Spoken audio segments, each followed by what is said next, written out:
ucapan la haula wa la quwwata illa billah. Ibadah kan ada yang berat, modalnya besar. Bangun masjid berat, modalnya besar. Bangun rumah sakit berat, modalnya besar. Ada ibadah yang berat tapi modalnya ringan. Misalnya puasa. Puasa itu berat, mengendalikan nafsu. Kalau sekedar nggak makan nggak minum sih enteng, mengendalikan nafsu itu jihad terbesar. Tapi kan modalnya ringan, cuma niat saja. Ini ibadah berat, modalnya ringan. Ada ibadah yang ringan, modalnya juga enteng. Seperti termasuk ucapan la haula wa la quwwata illa billah. Tanpa sadar, la haula wa la quwwata illa billah. Nyelengin tuh di surga. Nyelengin, kita nggak terasa. Nyelengin simpenan akhirat. La haula wa la quwwata illa billah. Nyimpen lagi. Kaget, la haula wa la quwwata illa billah. Nyimpen lagi. Banyak simpenan. Walaupun sebenarnya yang dimaksud di sini adalah kesadaran batin bahwa tidak ada daya dan kekuatan kecuali Allah. Itu intinya. Kita memulai pekerjaan disunahkan baca bismillah, kan begitu? Apa itu? Kesadaran moral bahwa ini saya bisa kerjakan. Saya kerjakan ini dengan menyebut nama Allah. Kenapa? Kalau Allah tidak memberikan daya dan kekuatan, mana mampu saya kerjakan ini. Maka saya kerjakan ini dengan menyebut nama Allah. Bismillah. Kesadaran moral. Manusia hanya wajib berusaha, tapi nggak pernah wajib berhasil. Banyak hal-hal yang kalau kita renungkan secara rasio nggak mungkin, tapi jadi kenyataan. La haula wa la quwwata illa billah. Tidak ada daya dan kekuatan kecuali bagi Allah semata-mata. Kesadaran moral akan kelemahan dan keterbatasan makhluk bernama manusia.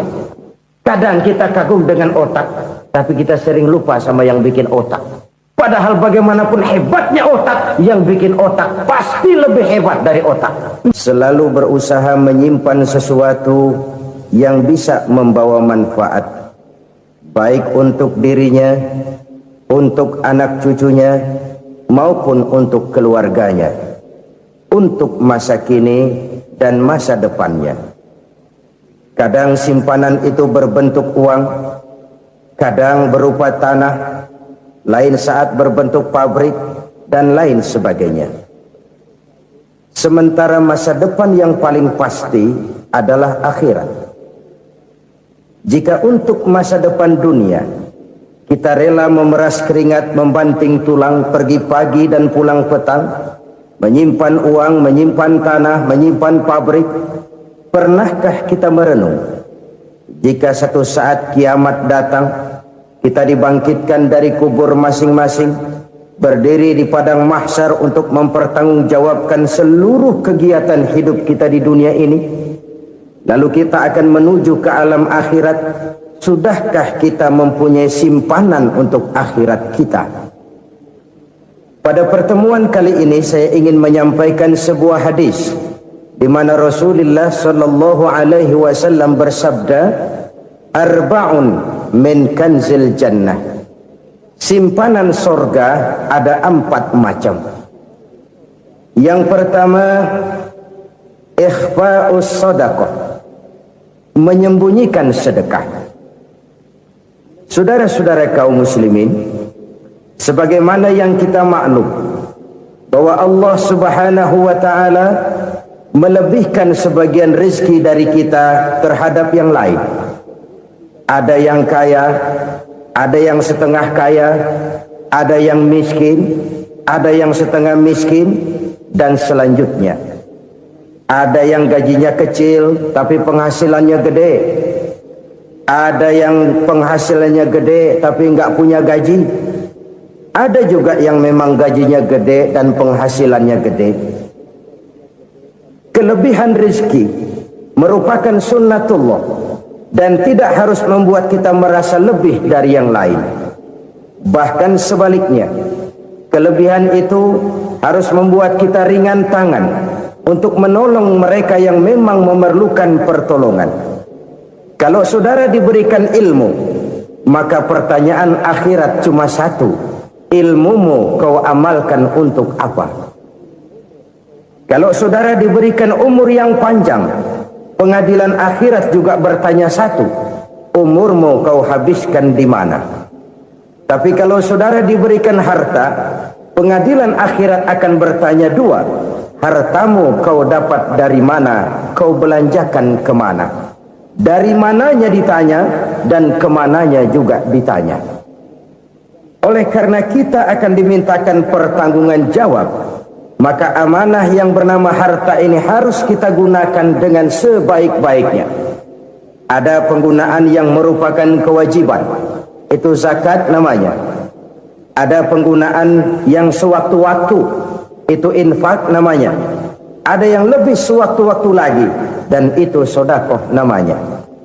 Zakat dia terikat oleh haul dan nisab, oleh putaran batas waktu dan ukuran dari harta itu sendiri. Sedangkan infak terikat oleh situasi dan kondisi perekonomian seseorang. Sedangkan sedekah tidak terikat dengan apapun. Dalam kondisi seperti apapun kita bisa melakukan sedekah dengan yang terkecil sekalipun. Sampai-sampai Rasulullah sallallahu alaihi wasallam mengajarkan, la tahqiranna minal ma'rufi syai'an walau an talqa akhaka biwajhin talik. Atau ada hadis, tabassumuka fi wajhi akhika laka sedekah. Senyumanmu kepada temanmu adalah sedekah. Jadi untuk melakukan sedekah tidak harus dalam berbentuk uang. Dengan ilmu kita bisa sedekah, dengan tenaga kita bisa bersedekah, dengan pikiran kita bisa bersedekah, bahkan senyum kepada teman itu pun sedekah. Jadi kalau sedekah dengan uang memang belum punya uang, nyengir aja banyakin. Itu asal pada tempatnya, jangan lalu ketemu tiang listrik cengengesan. Tentu tidak pada tempatnya dan tidak wajar. Nah, sedekah yang paling dicintai Allah adalah sedekah yang disembunyikan. Artinya jauh dari sifat riya. Kan kadang-kadang ada orang sedekah itu disebutkan namanya, apa tidak bagus? Kalau memang niatnya ikhlas, ya bagus-bagus saja. Untuk memberikan sugesti kepada yang lain. Si Fulan bin Fulan nyumbang sekian, diumumkan. Boleh kalau niatnya untuk memberikan rangsangan kepada yang lain supaya dia menyumbang lebih besar dari orang tadi. Tapi kalau itu mendatangkan riya, maka sedekah yang paling dicintai Allah adalah sedekah yang disembunyikan. Tangan kiri saja tidak tahu apa yang diberikan oleh tangan kanan. Sedekah yang dilakukan dengan ikhlas akan merupakan perbendaharaan surga, tersembunyi dari pandangan orang lain, tidak seorang pun tahu. Karena memang sikap yang baik adalah melupakan kebaikan dan mengingat kesalahan. Itu salah satu ciri orang bahagia. Orang yang selalu mengingat kesalahannya dan berusaha melupakan segala kebaikannya. Kalau dia akan berada kebaikan, dia tidak bisa ikut, dia merasa rugi karena dia merasa belum pernah berbuat baik. Tapi kalau akan melakukan kesalahan baru, dia ingat kesalahan yang sudah-sudah, sehingga terhalang baginya untuk melakukan satu kesalahan baru. Demikianlah saudara-saudara, bahwa Allah melebihkan rezeki sebagian kita dari yang lain, agar terjadi tolong-menolong dalam kehidupan ini.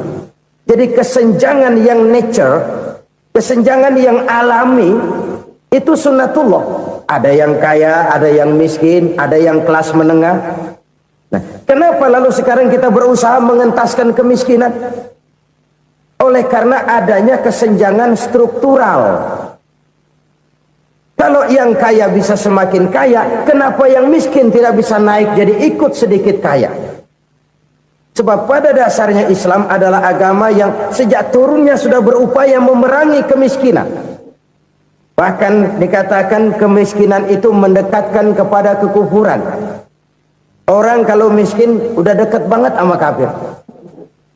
Gampang menjadi kafir. Berapa banyak saudara-saudara kita yang oleh karena soal perut, oleh karena soal materi, terpaksa meninggalkan dan menanggalkan akidahnya. Menjual petunjuk yang diberikan Allah dengan kesenangan dunia yang cuma sebentar ini. Na'udzubillah, thumma na'udzubillah. Jadi makin kita sembunyikan satu sedekah, semakin banyak perbendaharaan kita di surga. Sedekah yang paling dicintai Allah adalah sedekah yang disembunyikan. Malahan ada seorang sufi, dia punya kebiasaan kalau pergi sholat Jumat dia bawa uang, itu uang dia taruh di bawah tikar masjid. Dia niat sedekah kepada siapa saja yang nemuin itu duit. Maksudnya apa? Supaya yang nemuin nggak tahu siapa yang punya duit. Demikian dia saking ingin menyembunyikan sedekahnya. Karena sifat ria itu bisa memakan amal kita sendiri. Ria itu termasuk menyebut-nyebut kebaikan kita. Orang yang suka nepuk dada, sedikit-sedikit ngitungnya kalau nggak gua. Tuh kalau nggak gua tuh. Tuh yang belas itu kalau nggak gua. Iya kalau nggak lu kenapa emang? Orang yang suka menepuk jasad, tuh biasanya memang begitu saudara-saudara. Kalau perang lagi berkecamuk, orang nggak sempat ngaku jadi pahlawan. Tapi begitu perang selesai, yang kagak kenal bedil ngaku pahlawan, mas. Itu sesuatu yang biasa. Oleh karenanya, orang-orang yang ikhlas dalam bersodako, disembunyikannya sodako itu, Allah cinta betul. Malahan ada hadis memberikan jaminan, inna sodaqatal mar'il muslimi tazidu fil umri wa tadfa'u mitatas su'i. Sesungguhnya sedekahnya seorang mukmin tazidu fil umri, bisa menambah umur panjang. Wa tadfa'u mitatas su'i, dan menyelamatkan manusia dari mati secara su'ul khatimah. Jadi siapa yang kepengen panjang umur, banyaklah sedekah. Yang bosan hidup, pelit terus. Sedekah menambah panjang umur dan menyelamatkan manusia dari mati secara su'ul khatimah. Pak, katanya umur itu nggak bisa ditambah, nggak bisa dikurangin. Kapan? Kalau ajal sudah datang. Wa idza jaa ajaluhum la yastakhiruna sa'atan wa la yastakdimun. Kalau ajal datang tidak bisa dimajukan, tidak bisa dimundurkan. Itu kalau ajal sudah datang. Tidak bisa lagi umur ditambah dikurangi, sudah datang. Tapi kalau belum datang, itu kan haknya Allah. Mau ditambah, mau dikurangi, hak prerogatif Allah. Sebagai pencipta manusia, Allah maha kuasa dan maha mampu.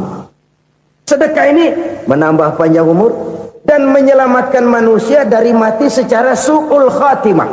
Itu orang mati kan sama ya, kondisinya mati, nggak nafas. Tapi hakikat mati kan lain-lain. Ada yang mati itu husnul khatimah, baik akhirnya.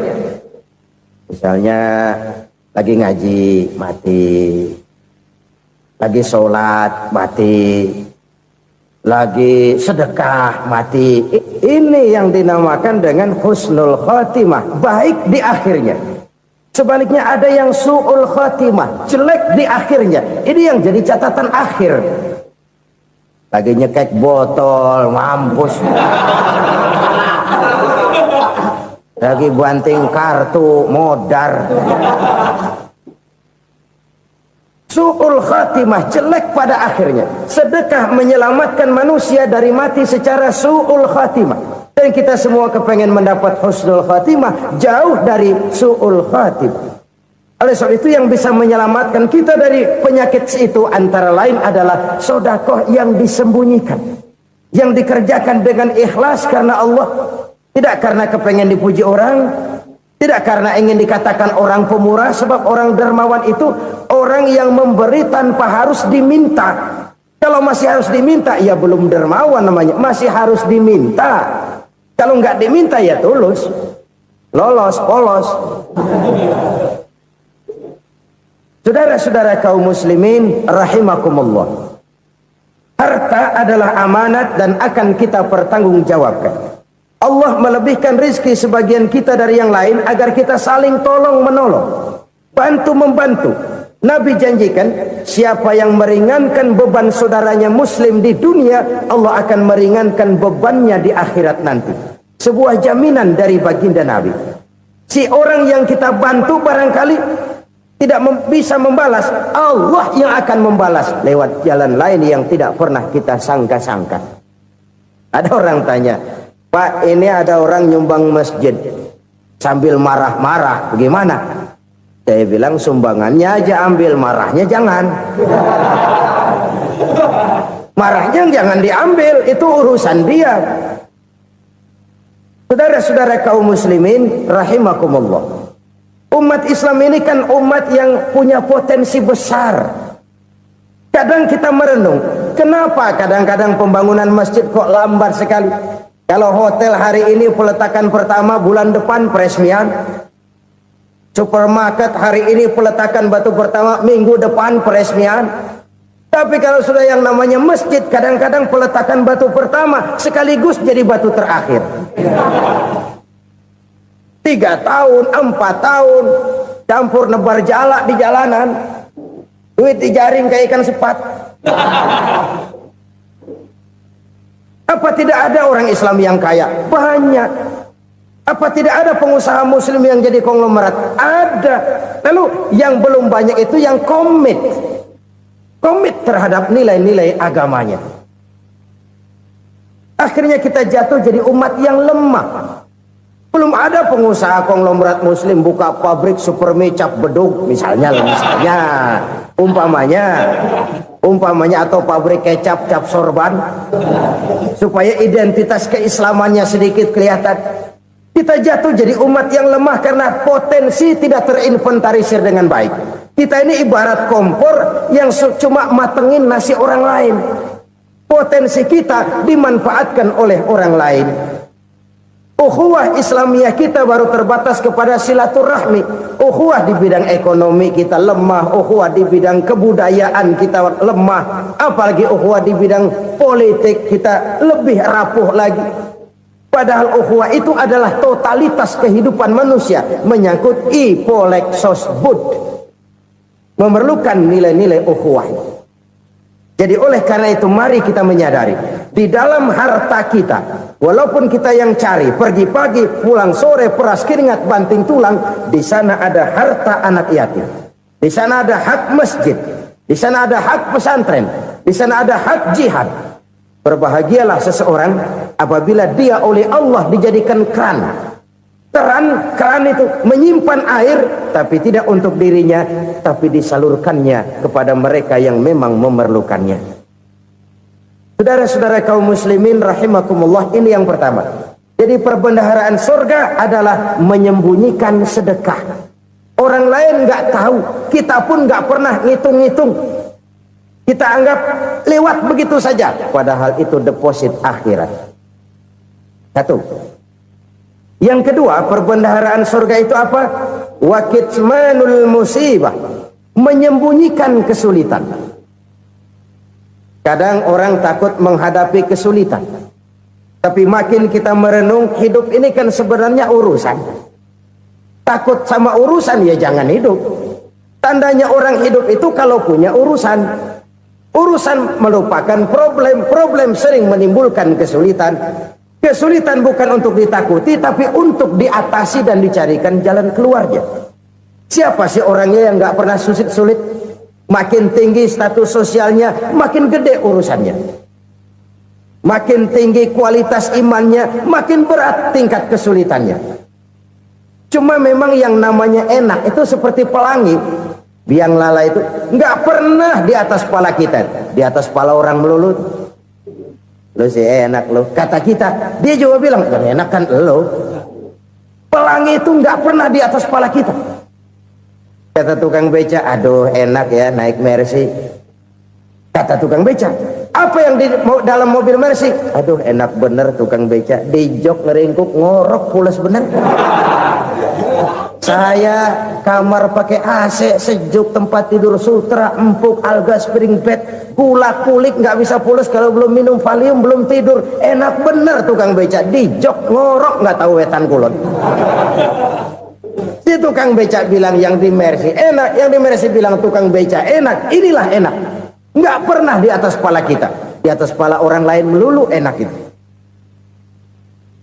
Nah saudara-saudara, yang merupakan perbendaharaan surga itu orang yang bisa menyembunyikan kesulitan, baik pribadi ataupun rumah tangga. Nih terutama rumah tangga yang jadi soalnya. Kadang-kadang kita ini kalau senang, sebaliknya kalau senang kita diam, kalem aja, cuek. Banyak banget duit kita, bawaan diam aja udah. Malah ketemu orang takut. Tapi begitu susah, sekampung tahu. Padahal Nabi mengajarkan perbendaharaan surga itu menyembunyikan musibah, menyembunyikan kesulitan. Kalau enak, cerita sama orang-orang. Kalau nggak enak, rasain sendiri, tekan sendiri, atasin sendiri. Kita kan sebaliknya. Senang kita diam, asal lagi susah, paling tidak kita nyari teman buat cerita kesusahan. Siapa orangnya yang nggak pernah susah? Cuma soalnya bagaimana kita mengatasi kesusahan itu sendiri. Begitu juga misalnya kalau orang sudah berumah tangga, itu orang tuanya harus menjadi tempat dia cerita yang enak-enak saja. Yang nggak enak rasain berdua, selesaikan berdua, atasin berdua. Jangan dibalik. Asal senang diam, giliran susah saja. Maknya laporan. Terbalik, bisa menjaga security informasi. Maka nama bayam keluar diem, malah seluitan. Enak amat lo makan daging ayam. Security informasi. Saudara-saudara kaum muslimin rahimakumullah, ujian yang terberat itu yang pernah diberikan kepada para nabi, para rasul, para aulia, para ulama. Makin tinggi keimanan, makin berat bentuk kesulitan. Ayo saya kemukakan satu contoh saja. Ada seorang nabi yang kaya, nabi kaya, namanya Nabi Ayub. Iblis kalau orang begini kan keki, ibadahnya rajin, kaya. Yang kayak begini susah digodain. Kalau ibadahnya rajin, miskin, enggali bisa disogok. Sini imannya mantap, ibadahnya rajin, kaya, nabi lagi. Oh, tapi namanya iblis, nggak kurang akal. Laporan, Tuhan, kenapa Les? Ya ini bahasa saya, bahasa Qurannya sih nggak gitu.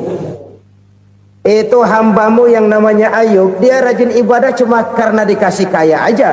Coba kasih miskin dia, berhenti dia sembahyang. Ah, kamu bisa aja. Saya tahu Ayub itu hambaku yang ikhlas. Saya buktiin Tuhan, silahkan. Dibuktiin lah, iblis turun ke alamin. Yang mula-mula dia lakukan, dia rusak sawah ladang Nabi Ayub. Dia binasakan binatang ternak Nabi Ayub. Sehingga dalam waktu singkat, jatuhlah Nabi Ayub dari orang paling kaya jadi orang paling miskin. Beliau masih ibadah di mihrab dalam masjid. Datang iblis. Saudara Ayub, ya, lagi ngapain? Ibadah. Nyembah Allah, nyembah Allah. Oh, percuma. Kenapa? Tuhan yang ente sembah nih, dia udah bikin miskin ente. Sawah ladang ente hancur lebur, binatang ternak binasa. Sekarang ente jadi orang paling miskin. Ngapain nyembah Tuhan kayak begitu? Tekor. Udah berhenti dah ibadah, berhenti ibadah. Ini iblis sama Tuhan laporannya lain, yang dikerjakan kepada Nabi Ayub juga lain. Benar begitu iblis kata Nabi Ayub? Iya, sawah ladang saya habis, buras. Binatang ternak saya binasa, binasa. Saya miskin, bangpak. Apa jawab Nabi Ayub? Bukan innalillahi, ini hebat. Alhamdulillahillazi a'tani wa akhza minni. Segala puji bagi Allah yang telah memberikan harta kepada saya dan sekarang mengambilnya lagi. Alhamdulillah. Allah yang ngasih, Allah yang ambil. Itu mah urusan Allah. Iblis cuman ibadah jalan terus, sujud lagi Nabi Ayub.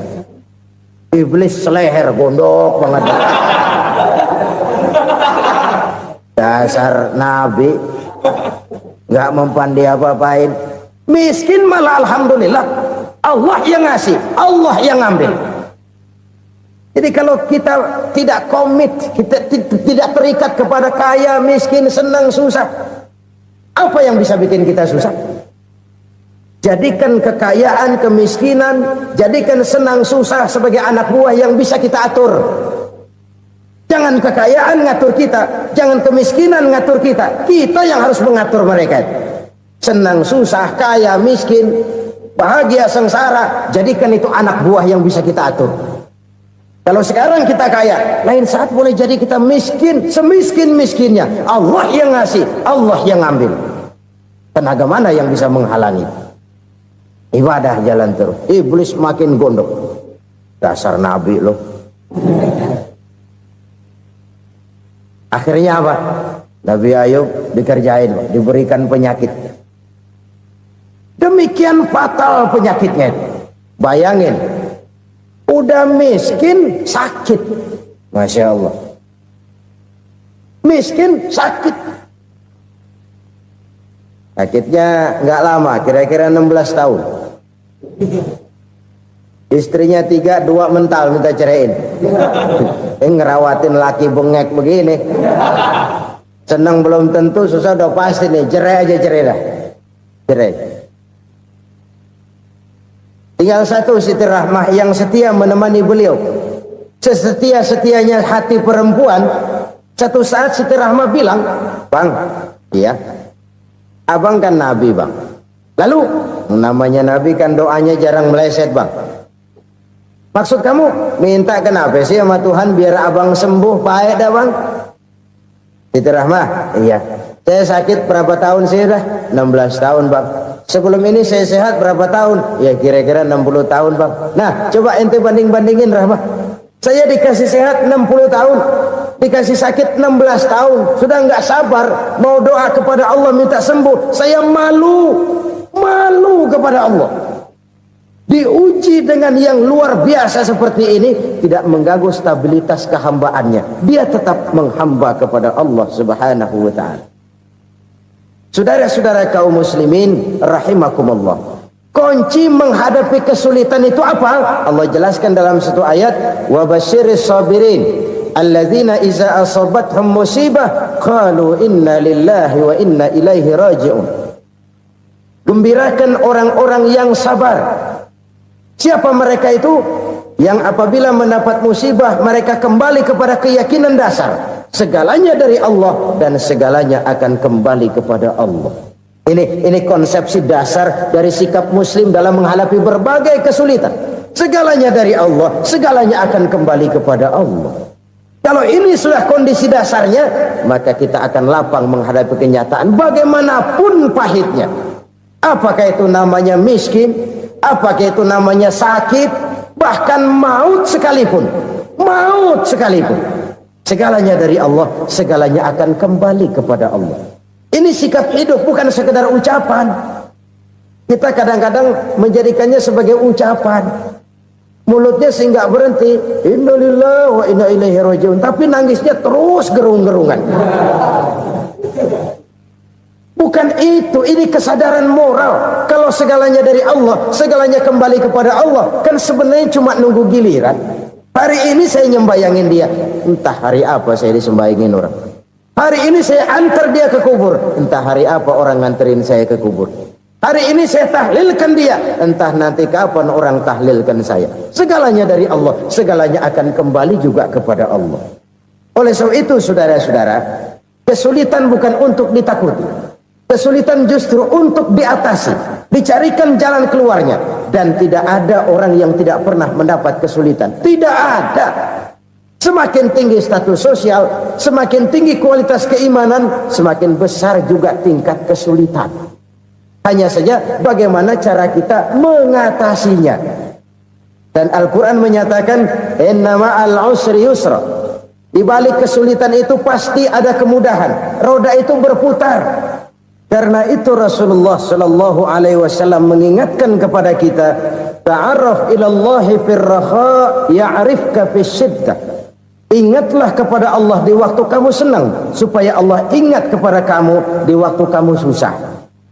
Kalau waktu senang kita ingat kepada Allah, kita susah, Allah tidak akan meninggalkan kita. Tapi kalau waktu senang kita jauh dari Allah, sujud tidak sempat, dengan masjid jauh, ketika senang kita lupakan Allah. Nanti begitu kita susah, Allah lupakan kita. Dan itu menyakitkan. Oleh karena itu orang-orang tua kita dulu bilang, kalau lagi sehat ingat-ingat lu bakal sakit nanti. Kalau lagi kaya ingat-ingat satu saat kita bakal jatuh miskin. Bahkan kalau lagi muda ingat-ingat kita bakal tua. Dan yang terpenting kalau lagi hidup ingat-ingat kita bakal mati. Saudara-saudara kaum muslimin rahimakumullah. Jadi yang kedua yang merupakan perbendaharaan surga, menyembunyikan musibah. Saudara-saudara kaum muslimin rahimakumullah. Hal ketiga yang merupakan perbendaharaan surga adalah wasilatur rahmi. Orang yang suka bersilaturahmi. Sebagaimana yang kita maklum bahwa manusia adalah makhluk yang disebut zoon politika. Makhluk sosial yang tidak mungkin hidup sendiri-sendiri. Betapa dan siapapun kita memerlukan orang lain. Bodoh betul manusia kalau tinggal di tengah masyarakat tapi tidak mau bermasyarakat. Merasa hebat sendiri, pintar sendiri, gagah sendiri, kaya sendiri. Mungkin kalau mati juga ngubur sendiri. Jangankan kita di sini, di sorga saja Nabi Adam waktu sendirian bengong melulu, mondar mandir. Allah tegur dam sepi dam. Ya ini kalau bahasa saya. Iya Tuhan sepi ini nggak ada coret-corekan pisan ini. Diciptakan Siti Hawa baru anteng Nabi Adam. Itu di sorga. Cobalah. Umpamanya saudara tinggal di Jakarta nih. Kayak bener. Apaan aja di Jakarta punya saudara dah. Jembatan Semanggi ambil. Monas, Buntel bawa pulang. Hotel-hotel ambil semua. Cuman tinggal di Jakarta sendirian, apa enaknya? Betapa dan siapapun kita perlu orang lain. Tidak ada seorang pun yang bisa memenuhi kebutuhan hidupnya secara sendiri-sendiri. Nah, Islam telah menyelamatkan manusia dari ras diskriminasi. Mengikat manusia dengan persaudaraan yang berlandaskan kepada akidah. Karena itu dianjurkan bersilaturahmi. Bahkan Nabi menyatakan, man arada ayyubsata lahu fi rizqihi wa yunsa'a fi atharihi falyasil rahimah. Siapa yang kepengen diluaskan rezekinya dan dipanjangkan usianya, banyaklah ia bersilaturahmi. Siapa yang kepengen dimudahkan rezekinya, hendaknya ia banyak bersilaturahmi. Kalau banyak teman, kesulitan kan paling tidak ada tempat cerita. Udah susah, sendirian kita pikirin diri, nggak ada tempat tukar pikiran. Cepet banget sama bengek. Dilawan sendiri. Nah, secara makro kita bisa berkata, tidak mungkin ada kemenangan kalau tidak ada kekuatan.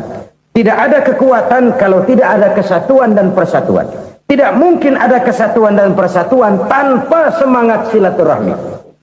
Kalau umat Islam mau menang, dia harus kuat. Kalau umat Islam mau kuat, dia harus bersatu. Kalau umat Islam mau bersatu, dia harus membudayakan silaturahmi ini.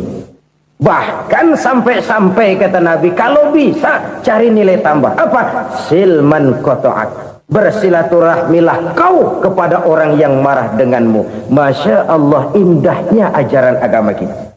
Orang yang marah pun kepada kita, kata Nabi, kalau bisa bersilaturahmilah kepadanya, kepada orang yang marah itu. Di situ nilai tambah. Cuman jujur nih hadis, ngucapinnya gampang, ngamalinnya yang berat banget. Orang marah sama kita disuruh silaturahmi, ada apa malu? Lu marah, ada gue marahan lagi. Gue pikirin. Saudara-saudara kaum muslimin rahimakumullah. Tapi ini yang diajarkan, bahkan ini yang dicontohkan oleh baginda Rasul. Bagaimana begitu mudah, misalnya satu saat Abu Jahal ini ngatur strategi bagaimana bikin Muhammad celaka. Dia gali lubang di depan tempat tidurnya. Dia tutupin daun korma. Terus dia panggil seseorang, ke sini. Kasih tahu Muhammad, pamannya sakit keras, minta ditengokin. Berangkat orang ini ke sana. Muhammad, labbaik. Pamanmu sakit keras, dia minta ditengokin. Baik, saya akan datang menjenguk beliau. Berangkatlah Nabi ke rumah Abu Jahal tanpa prasangka apapun. Abu Jahal udah pasang setil, selimut 3 rangkap setengah dipakai, persis kayak orang meriang. Tapi sembari ngintip dari balik selimut, begitu Muhammad buka pintu, nah masuk perangkap nih. Muhammad jalan menuju tempat pembaringan. Makin lama makin dekat, makin lama makin dekat, makin dekat ke lubang yang dipasang oleh Abu Jahal itu. Dalam hati Abu Jahal, terus dah jatuh, mampus dah lo ini. Mampus lo hari ini nih. Apa yang terjadi? Malaikat Jibril datang. Muhammad, pamanmu cuma pura-pura sakit. Di depan tempat tidurnya ada lubang perangkap supaya kamu jatuh ke situ. Sudah, kamu pulang. Balik kanan Nabi. Sudah hampir jatuh ke lubang, balik kanan, pulang. Bayangin kecewanya Abu Jahal. Muhammad dikit lagi, Muhammad dikit lagi. Enggak paman, saya pulang aja. Emosi bangun dari tempat tidur, enggak sadar kalau lagi pura-pura sakit. Lompat ngejar Nabi, dia lupa dengan lubang yang dia gali. Pusrak, nyemplung sendiri ke dalam lubang.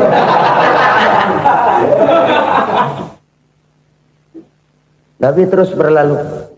Ini terjadi keanehan. Jatuh ke lubang yang dia gali itu sebenarnya nggak terlalu dalam ya, antara 3-4 meteran lah. Tolong saya jatuh ke lubang ini. Datanglah pelayan-pelayannya itu. Angkat saya dari sini. Oh, yang ngulurin tambang. 1 gulung, belum juga nyampe itu tambah. Kurang, beli lagi ke warung. Sambung, ulur lagi, nggak juga bisa sampai. Wah, ini kerjaan Muhammad ini. Tolong, siapa salah seorang kamu ke rumah Muhammad, kasih tahu encangnya kecebur. Minta ditolongin. Sampaikan kepada Rasul. Kenapa? Pamanmu jatuh ke lubang, Muhammad minta tolong diangkatin.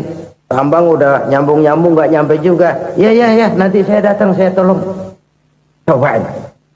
Nyata-nyata orang berniat jahat mau mencelakakan dia. Datang dia menolong. Ini yang disebut air tuba dibalas air susu ya ini. Bukan sebaliknya. Air tuba dibalas air susu. Paman, kecebur ya? Iya Muhammad, tolong ini. Pegang tangan saya. Nabi ulurkan tangannya. Nyampe. Dipegang oleh Abu Jahal. Diangkat ke atas. Sampai atas, apa kata Abu Jahal? Sihirmu memang hebat Muhammad. Udah ditolongin dikata sihir. Yang enak kita kemplang kan itu orang begitu. Urusan apa? Tapi inilah akhlak. Kalau bisa kamu bersilaturahmilah dengan orang yang marah kepadamu sekalipun. Orang marah kita tetap baik. So, kalau kita berbuat baik sama orang yang memang baik, rasanya sih biasa-biasa aja. Orang baik kita baik lagi, ya draw aja, belum ada nilai tambah di situ. Baru ada nilai tambah kalau kita bisa berbuat baik kepada orang yang nyakitin kita. Itu namanya kita setingkat di atas dia. Dia sakitin kita, kita berbuat baik sama dia. Dia pelit sama kita, kita baik sama dia. Dia marahin kita, kita deketin dia. Di situ kita punya nilai tambah. Jadi siapa yang ingin diluaskan rezekinya, kata Nabi, dan dipanjangkan umurnya, hendaklah ia banyak-banyak bersilaturahmi. Sederhana sebenarnya silaturahmi, tapi silaturahmi membangkitkan semangat kesatuan dan persatuan. Kesatuan dan persatuan melahirkan kekuatan. Dalam matematika 1 ditambah 1 pasti 2. Tapi di tengah masyarakat 1 orang takut ditambah 1 orang takut, hasilnya jadi 2 orang setengah berani. Kenapa setengah berani? Karena udah berdua. Tadi pan takut sendirian. Kalau dia kumpul turu-turu takut lah jadi berani. Kita yang lemah, kita yang tidak berdaya, kita yang miskin, kalau mau kompak bersatu, apa yang nggak bisa kita kerjain? Apalagi tinggal di kota besar, pilihan cuma 2. Bertahan atau minggir. Bertahan atau minggir. Untuk bisa bertahan harus mampu bersaing. Untuk mampu bersaing harus punya keahlian. Keahlian harus ditunjang dengan pendidikan, ditambah oleh kekompakan sebagai umat. Udah miskin mencar mulu, orang injak kita. Orang nggak pandang urusan apa malu. Oleh karena itu silaturahmi pada hakikatnya merupakan roh dari ukhuwah yang diajarkan oleh agama kita. Bagaimana Islam menyelamatkan masyarakat manusia dari ras diskriminasi, mengikat manusia, dan tidak ada persaudaraan yang lebih indah selain persaudaraan yang diikat dengan nilai-nilai akidah. Sepanjang orang di jalan Allah, itulah saudara kita. Keluar dia dari jalan Allah, selesailah persaudaraan sampai di situ. Karena itu, kalau ingin menyimpan sesuatu di surga, banyaklah bersilaturahmi. Datang ke rumah ini, datang ke rumah itu, dan lain sebagainya. Itu simpanan kita di akhirat nanti. Ini yang ketiga. Saudara-saudara, yang keempat, perbendaharaan surga itu apa? Wa qawlu la hawla wa la quwwata illa billah. Ucapan la hawla wa la quwwata illa billah. Ibadah kan ada yang berat, modalnya besar. Bangun masjid berat, modalnya besar. Bangun rumah sakit berat, modalnya besar. Ada ibadah yang berat tapi modalnya ringan. Misalnya puasa. Puasa itu berat, mengendalikan nafsu. Kalau sekedar nggak makan nggak minum sih enteng, mengendalikan nafsu. Itu jihad terbesar, tapi kan modalnya ringan, cuma niat saja. Ini ibadah berat, modalnya ringan. Ada ibadah yang ringan, modalnya juga enteng. Seperti termasuk ucapan la haula wa la quwwata illa billah. Tanpa sadar, la haula wa la quwwata illa billah. Nyelengin tuh di surga. Nyelengin, kita nggak terasa, nyelengin simpenan akhirat. La haula wa la quwwata illa billah. Nyimpan lagi. Kaget, la haula wa la quwwata illa billah, nyimpan lagi, banyak simpanan. Walaupun sebenarnya yang dimaksud di sini adalah kesadaran batin bahwa tidak ada daya dan kekuatan kecuali Allah. Itu intinya. Kita memulai pekerjaan disunahkan baca bismillah, kan begitu? Apa itu? Kesadaran moral. Bahwa ini saya bisa kerjakan. Saya kerjakan ini dengan menyebut nama Allah. Kenapa? Kalau Allah tidak memberikan daya dan kekuatan, mana mampu saya kerjakan ini. Maka saya kerjakan ini dengan menyebut nama Allah. Bismillah. Kesadaran moral. Manusia hanya wajib berusaha, tapi nggak pernah wajib berhasil. Banyak hal-hal yang kalau kita renungkan secara rasio nggak mungkin. Tapi jadi kenyataan. La haula wa la quwwata illa billah. Tidak ada daya dan kekuatan kecuali bagi Allah semata-mata. Kesadaran moral akan kelemahan dan keterbatasan makhluk bernama manusia. Kadang kita kagum dengan otak, tapi kita sering lupa sama yang bikin otak. Padahal bagaimanapun hebatnya otak, yang bikin otak pasti lebih hebat dari otak. Nggak percaya? Silahkan otak-otakan. Inilah kecenderungan. Kita kagum dengan pesawat-pesawat mutakhir, bukan main, besi gede banget terbang itu. Alangkah hebatnya. Lalu apa yang bikin otak tidak lebih hebat dari itu semua? Kita puji laut, apa yang bikin laut tidak lebih hebat dari laut itu? La haula wa la quwwata illa billah. Tidak ada daya dan kekuatan kecuali Allah. Apa yang bisa kita lakukan kalau tidak karena daya dan kemampuan yang diberikan oleh Allah kepada kita? Lahirlah sikap tawadu, rendah hati, tidak melonjak menjadi angkuh dan sombong, sadar akan kelemahan dan keterbatasan diri sebagai makhluk yang diciptakan oleh Allah Subhanahu wa taala. Jadi satu sisi ini ucapan yang berpahala, la haula, jadi wiridan. Pada sisi lain ini kesadaran moral, sikap mental, kesadaran batin bahwa yang punya daya dan kekuatan itu cuma Allah. Kita nggak pantas untuk sombong, sebab sombong itu pakaiannya Allah. Kita nggak sedang pakai pakaian Allah, kegedean. Dan makin kita renungi, makin terbentur. Apa sih yang bisa kita sombongin? Kita mau sombong apa? Kaya, pintar, itu kan semua relatif. Di atas langit masih ada langit lagi. Jadi oleh karenanya, marilah kita menyadari Manusia hanya wajib berusaha, tapi tidak pernah wajib berhasil. Yang berusaha saja tidak wajib berhasil, apalagi yang tidak berusaha.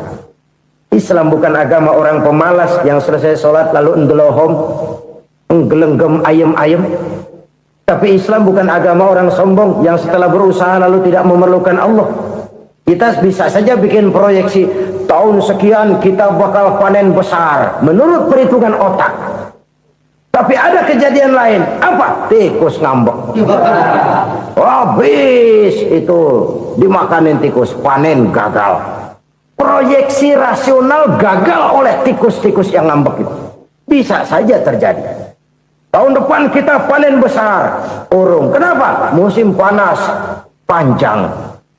Dan sekarang ini koran-koran bikin berita musim mengalami penyelewengan. Bukan cuma manusia yang nyeleweng sekarang. Musim pakai nyeleweng. Mestinya kan musim hujan udah selesai, masih hujan-hujan juga. Musim. Nah sekarang kita boleh bikin proyeksi, kita bakal panen besar. Tahu-tahu musim panas panjang, sawah retak, air kering. Cari teknokrat yang paling botak, suruh pendekin tuh musim panas. La haula wa la quwata illa billah. Inilah kesadaran moral. Saudara, saya teringat satu saat ada seorang konglomerat. Umurnya ya kira-kira 70-an. Satu saat dia ditanya oleh wartawan, "Pak, umur Bapak berapa sih?" "Ya paling 10 tahun."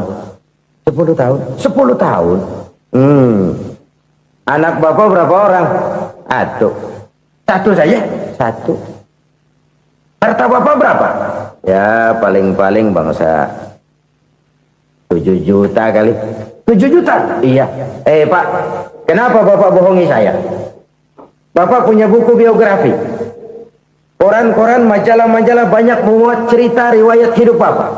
Saya tahu umur Bapak 70. Kenapa bilang cuma 7 tahun?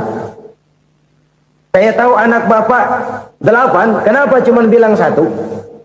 Saya tahu harta Bapak miliaran, mungkin triliunan. Pabrik di mana-mana, bank di mana-mana. Kenapa bilang uang Bapak cuma 7 juta?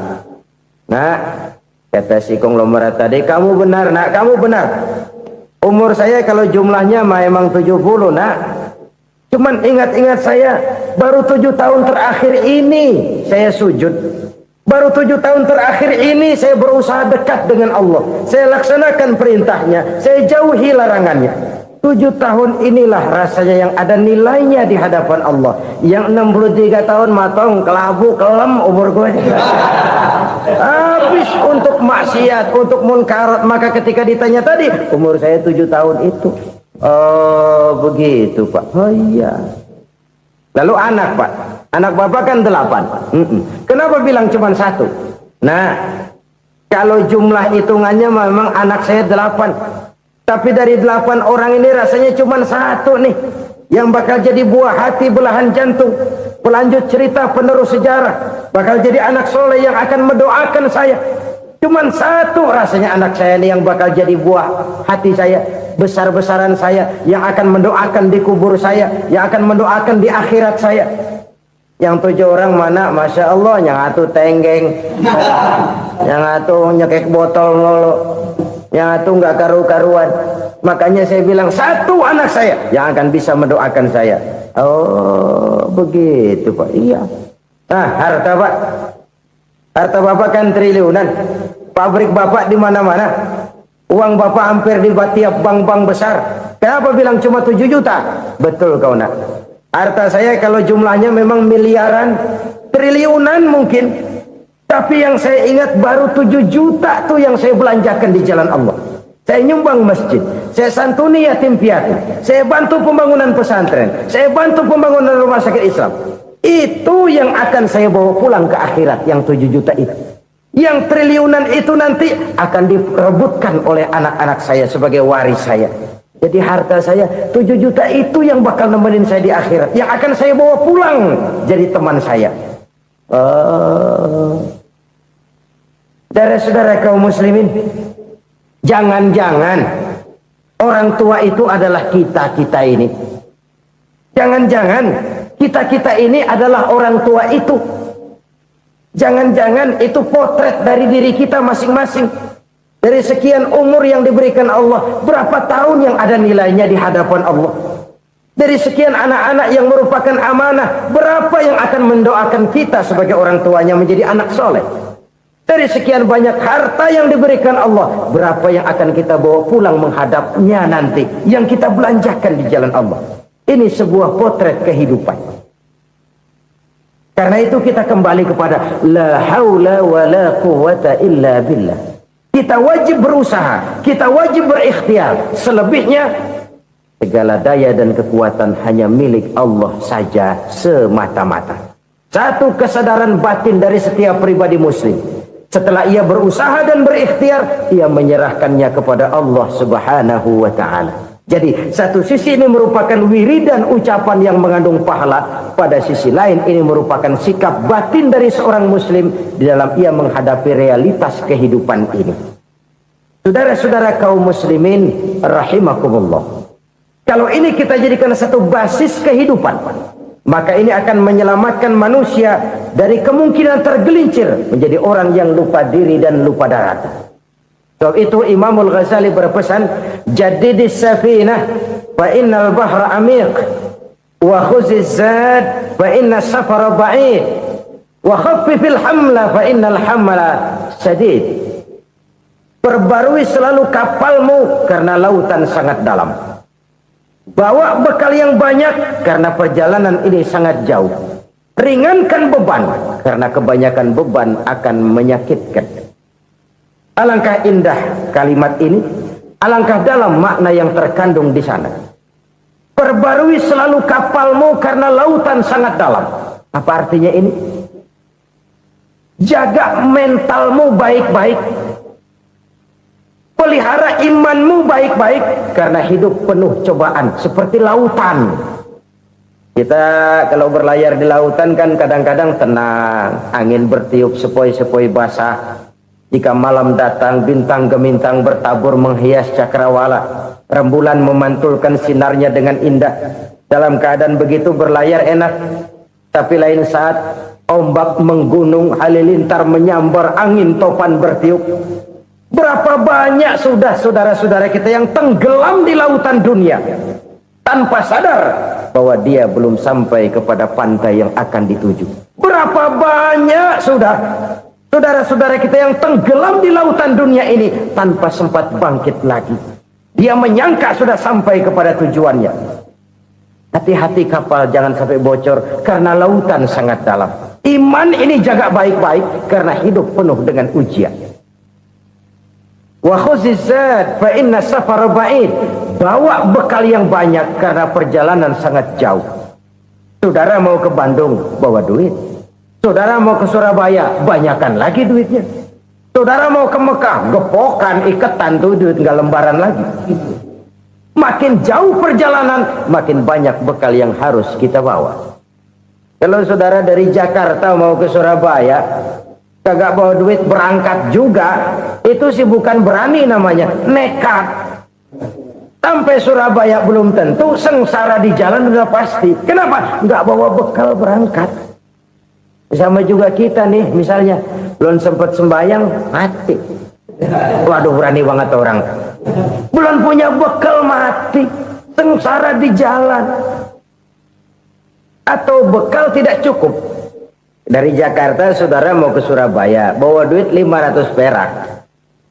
Paling jauh Cikampek nyampenya itu. Paling jauh itu. Antara jauhnya perjalanan dengan bekal yang saudara bawa tidak seimbang. Hidup ini perjalanan panjang.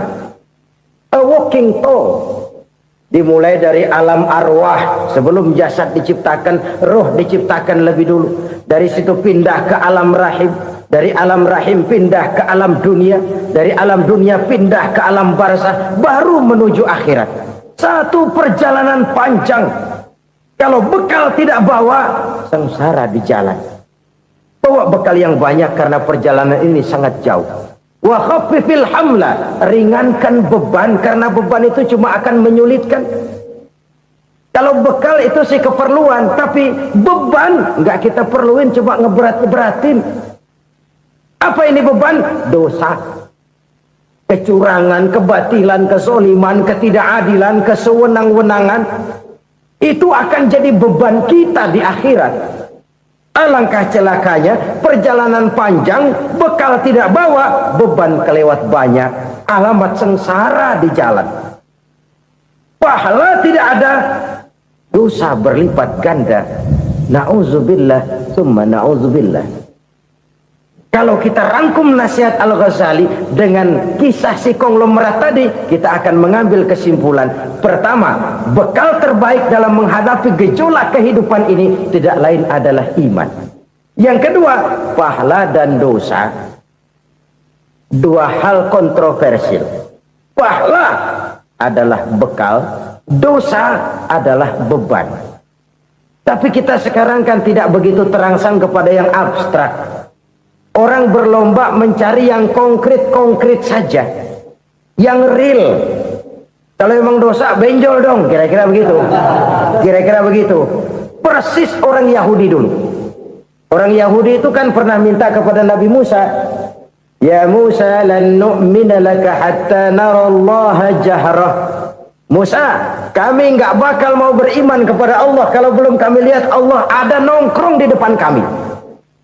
Kalau memang Tuhan ada, taruh dong di depan kami. Mau yang konkret-konkret saja. Kalau memang dosa, benjol dong. Kalau memang pahala, berasa dong. Orang terangsang kepada yang real, yang konkret-konkret saja. Karena itu, untuk mengejar dosa, orang mau bayar. Tapi untuk mengejar pahala, walaupun tidak bayar, orang segan. Ini yang dikatakan oleh Nabi, kamu mengharapkan ke surga, tapi kamu berat melaksanakan sesuatu yang bisa membawa kamu ke surga. Kamu ingin jauh dari neraka, tapi tiap saat kamu lakukan perbuatan-perbuatan yang justru menjerumuskan kamu ke neraka. Idda'aitum an-najata minan nar wa ramaitum fiha anfusakum. Kamu ingin selamat dari neraka, tapi kamu lemparkan diri kamu ke neraka. Kamu ingin masuk surga, tapi berat sekali kamu melakukan perbuatan-perbuatan yang bisa menyampaikan kamu di surga. Saudara-saudara kaum muslimin rahimakumullah. Jadi hal keempat yang merupakan perbendaharaan surga adalah la haula wa la quwwata illa billah. Satu sisi ini merupakan ucapan yang memperberat timbangan akhirat. Pada sisi lain ini merupakan sikap hidup seorang muslim. Kesadaran batin yang sangat dalam bahwa tidak ada daya dan kekuatan kecuali Allah. Dan itu kita simbolkan pada saat memulai pekerjaan dengan Bismillah, dengan menyebut nama Allah. Satu kesadaran moral, saya hanya bisa melakukan ini karena diberikan daya dan kekuatan oleh Allah. Lahirlah sikap tawadu, rendah hati, tidak melonjak menjadi angkuh dan sombong. Saudara-saudara, sampai sini dulu jumpa kita kali ini. Semoga 4 perbendaharaan surga ini dapat kita lakukan, yang kelak akan merupakan bekal kita di kemudian hari.